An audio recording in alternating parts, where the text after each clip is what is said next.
Hello friends, welcome to Madhav study point. बहुत से लोगों के कमेंट आ रहे थे कि सर हमारे पास फी रिसीप्ट नहीं है, जो कि सहायक अध्यापक भर्ती परीक्षा आप लोगों ने 6 जनवरी को दी थी 2019 वाली 69 वाली। उससे पहले आपने फॉर्म भरा था, सबसे पहले रजिस्ट्रेशन फॉर्म भरा था, फिर फ़ी का पेमेंट करा था और उसके बाद आपने आवेदन पत्र पूरा अपना प्रिंट करा था। तो बहुत से लोगों के पास क्या है कि रजिस्ट्रेशन फॉर्म है, आवेदन फॉर्म है, बट उनके पास फी रिसीप्ट उनकी हो गई है या उन्होंने प्रिंट नहीं की थी या जो भी रीज़न है अब उनके पास नहीं है। तो मैं बता दूं कि बहुत बड़ा इशू नहीं है, जिनका फी रिसीप्ट नहीं है परेशान होने की जरूरत नहीं है। वो क्या करें, मैं इस वीडियो में बताने वाला हूँ। ये फॉर्मेट है जो मैं आपको दिखाता हूँ। पहले है क्या फी रिसीप्ट में क्या क्या लिखा हुआ है। अब जो आप स्क्रीन पर देख रहे हैं ये 2019 की फी रिसीप्ट है किसी कैंडिडेट की। तो आपको करना क्या है, देखिए पहले दिखा दूँ कि रिसीप्ट में क्या क्या है। रिसीप्ट में सबसे पहले ऊपर तो वही हेडिंग लिखा हुआ है, सहायक अध्यापक भर्ती परीक्षा 2019 परीक्षा नियामक प्राधिकारी उत्तर प्रदेश प्रयागराज। ठीक है, नीचे लिखा हुआ है स्टेटस फ्रॉम बैंक। फिर उसके बाद दिया हुआ है आपको रजिस्ट्रेशन नंबर। तो आप पहले से स्टेटस में क्या लिखेंगे, सक्सेस लिखेंगे, क्योंकि आपका फी पेमेंट हो गया था तभी आपने आवेदन करा, तभी आपने परीक्षा दी थी, तो इसमें तो सक्सेस लिख जाएगा।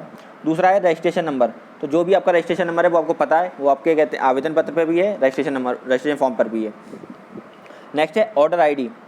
ऑर्डर आईडी को लेकर इसमें क्या है कि पहले आपको लिखना है अपना रजिस्ट्रेशन नंबर, जो यहाँ लिखा हुआ था वही रजिस्ट्रेशन नंबर आपको यहाँ लिखना है नीचे। फिर उसके बाद स्लैश लगा के 001 लिखना है। सब में यही है, मेरे पास 2-3 फी रिसिप्ट हैं, तो सब में चेक किया मैंने 001 ही लिखा हुआ है। तो पहले आप अपना रजिस्ट्रेशन नंबर लिखिए और स्लैश करके 001 लिख दीजिए। फिर है नेक्स्ट ट्रैकिंग आई।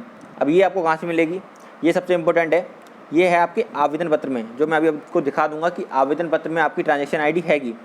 जो आवेदन पत्र आपने प्रिंट कराया ना रजिस्ट्रेशन के बाद, फी पेमेंट के बाद, परीक्षा देने के लिए जो आवेदन फॉर्म भरा गया था उसका, तो वहाँ से उसमें ये ट्रांजेक्शन आईडी लिखी हुई है, वो आपको यहाँ पे लिख देनी है। नेक्स्ट अमाउंट 600 आपने पे किया होगा, तो वो आपको लिखना है। बाकी एक बार चेक कर लेना, अगर कैटेगरी वालों का अलग हो तो एक बार चेक कर लेना, क्योंकि जनरल ओबीसी के हिसाब से है ये जो फी रिसिप्ट में दिखा रहा हूँ। अगर किसी की कैंडिडेट की SC ST से बिलोंग करता है, उसका एक बार चेक कर लेना कितना अमाउंट था पहले, उस हिसाब से अमाउंट भरना। और नेक्स्ट है फिर डेट, जिस डेट में पेमेंट हुआ था, जिस डेट में आपने फॉर्म भरा होगा, जब आपने पेमेंट करा होगा, आपके ये जो आपने आवेदन पत्र प्रिंट करा है उस पर डेट पड़ रही होगी। अगर आपने सेम डे फी भी पे की थी अपनी, तो वही डेट आएगी जो आवेदन पत्र पे पड़ी हुई है। और आपने 1-2 दिन आगे पीछे किया था, मतलब उससे पहले पेमेंट किया था फ़ी का, और आवेदन पत्र बाद में प्रिंट कराए, तो डेट में वेरिएशन आएगा। तो अपने अकॉर्डिंग उसको देख लीजिएगा कि आपके आवेदन पत्र पर कौन सी डेट पड़ रही है। वही डेट इस दिन आएगी जिस दिन फ़ी आपने पे की थी। नीचे और कुछ नहीं दे रखा है, नीचे ये 2-3-4 लाइन लिखी हुई हैं। तो आप आराम से, जिसके पास खो गई है उससे परेशान होने की जरूरत नहीं है, क्योंकि फ़ी तो सबने पे की थी। अगर वो आज नहीं प्रिंट कर पा रहे हैं तो उसमें कोई इशू नहीं है, आप आराम से इसे बनवा सकते हैं एडिट करके। इसका लिंक मैं डिस्क्रिप्शन में दे दूँगा। अब मैं आपको दिखा दूँ कि आवेदन पत्र में कहाँ लिखी हुई है ट्रांजेक्शन आई। अब जब आपने आवेदन पत्र का प्रिंट लिया होगा आपने, तो उसमें आपने ये वाला नहीं, जो पहले परीक्षा से पहले जो आवेदन हुआ था उसकी बात कर रहा हूँ मैं। तो उसमें ये लिखा, 3rd नंबर पे लिखा हुआ बैंक से प्राप्त ट्रांजेक्शन आईडी जनरल नंबर। ये वही नंबर है जो फी रिसीप्ट में ट्रैकिंग आईडी है। तो आपको यही नंबर उसमें लिख देना है, यही वाला नंबर। ये आपके पास होगा, सबके पास आवेदन फॉर्म है, और जिनके पास नहीं है उनके लिए मैं लिंक दे दूँगा डिस्क्रिप्शन में, वो वहाँ से अपना ले सकते हैं, आवेदन पत्र प्रिंट कर सकते हैं।